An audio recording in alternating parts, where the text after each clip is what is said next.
Hi hello friends, ನಮಸ್ಕಾರ. ನಾನು ಇದೇ ಬ್ಯೂಟಿಫುಲ್ ಆದಂತಹ ಪ್ಲೇಸ್ನ ತೋರ್ಸೋಕ್ಕೆ ಹೊರಟಿದ್ದೀನಿ. ಹೋಗ್ಬೇಕಾದ್ರೆ ಆಂದವೇ ನಮಗೆ ಸಿಕ್ಕಿದ್ರು ಕಾಫಿ ನಾಡು ಚಂದು. ತುಂಬ ಒಳ್ಳೆ ವ್ಯಕ್ತಿ ಅಂತಲೇ ಹೇಳ್ಬೋದು. ತುಂಬ ಚೆನ್ನಾಗಿ ಮಾತಾಡಿಸ್ತಾ ಇದ್ರು. ಅವ್ರನ್ನ ಮಾತಾಡಿಸ್ಕೊಂಡು ನೆಕ್ಸ್ಟು ಆ ಫಾಲ್ಸಿಗೆ ಹೋಗೋಣ ಅಂತ ಹೇಳಿ ಹೊರಟ್ವಿ. ಇದು ಇರೋದು ಚಿಕ್ಕಮಂಗ್ಳೂರಿಂದ 22 ಕಿಲೋಮೀಟ್ರ್ ಆಗತ್ತೆ.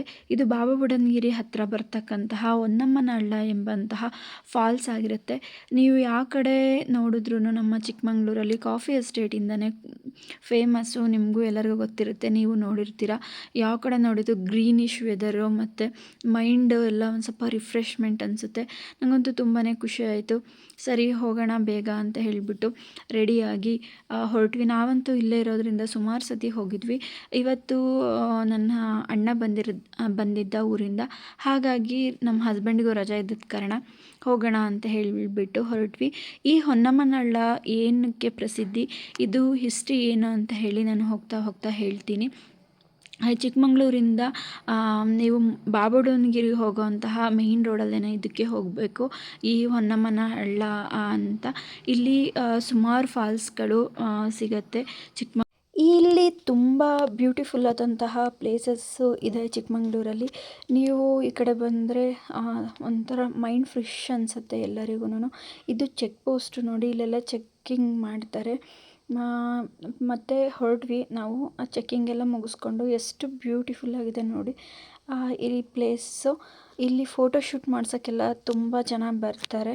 ಎಷ್ಟು ಕ್ಯೂಟಾಗಿದೆ ಮತ್ತು ತುಂಬ ಖುಷಿ ಆಯಿತು. ರೀಲ್ಸ್ ಎಲ್ಲ ಮಾಡೋರೆಲ್ಲ ಇಲ್ಲೇ ಬಂದು ಮಾಡೋದು ಅನಿಸುತ್ತೆ.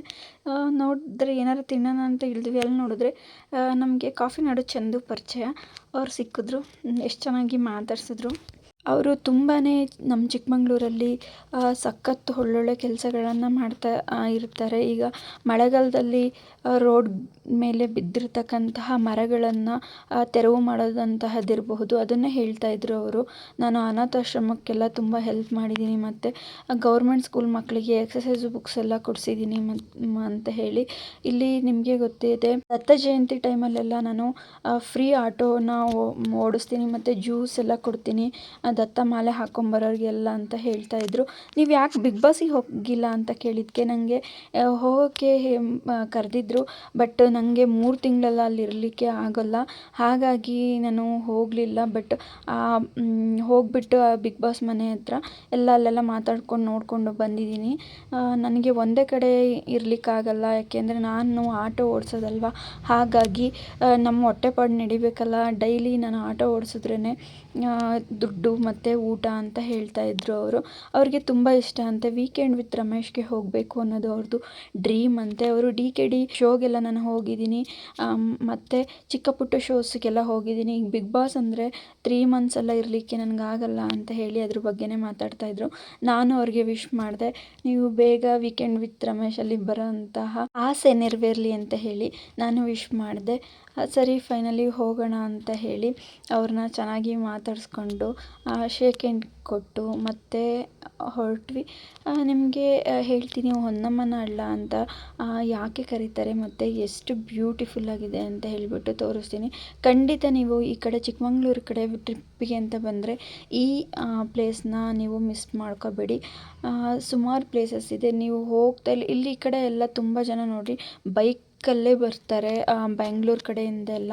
ಅವರಿಗೆ ಒಂಥರ ಬ್ಯೂಟಿಫುಲ್ ಆಗಿರ್ತಕ್ಕಂತಹ ಪ್ಲೇಸ್ ಮತ್ತು ಅವ್ರಿಗೊಂಥರ ಬೈಕಲ್ಲಿ ರೈಡ್ ಮಾಡೋದು ಖುಷಿ ಅನಿಸುತ್ತೆ. ಅದಕ್ಕೆ ಫೈನಲಿ ನಾವು ಇನ್ನೇನು ಹತ್ತಿರ ಬಂದ್ವಿ, ಹೊನ್ನಮ್ಮನಹಳ್ಳ ಹತ್ತಿರ.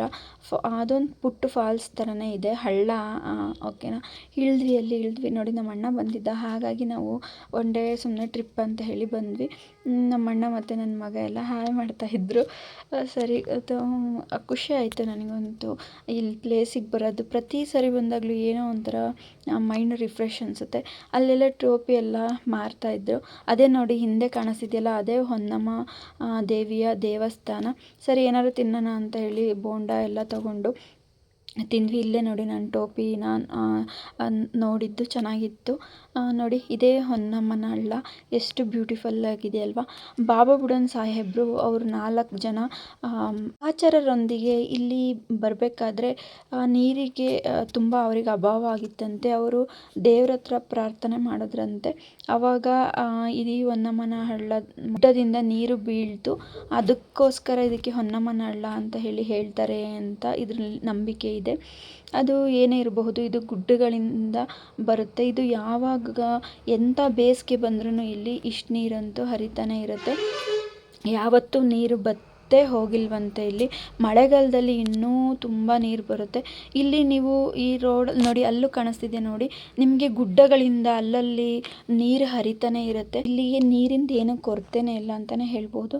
ಅಲ್ಲೇ ಹೊನ್ನಮ್ಮ ದೇವಿಯ ಒಂದು ಟೆಂಪಲ್ನ ಮಾಡಿದ್ದಾರೆ.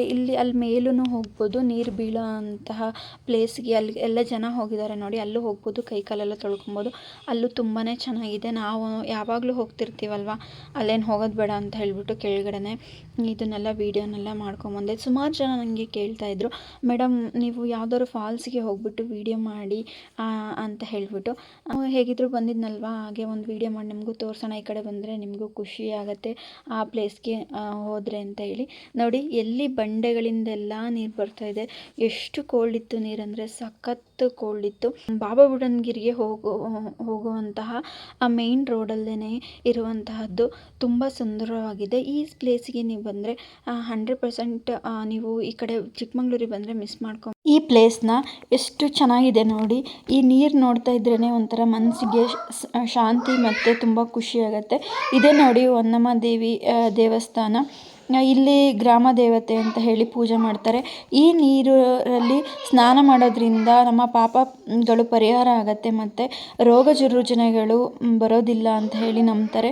ಮತ್ತು ಚರ್ಮ ರೋಗಗಳು ಕಮ್ಮಿ ಆಗುತ್ತಂತೆ. ನಾವು ಸ್ವಲ್ಪ ಫೋಟೋನ ತಗೊಂಡ್ವಿ.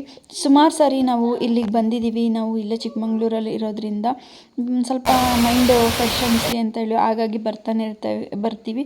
ಬಟ್ ಖುಷಿಯಾಗತ್ತೆ ಇದನ್ನು ನೋಡಿದ್ರೆ.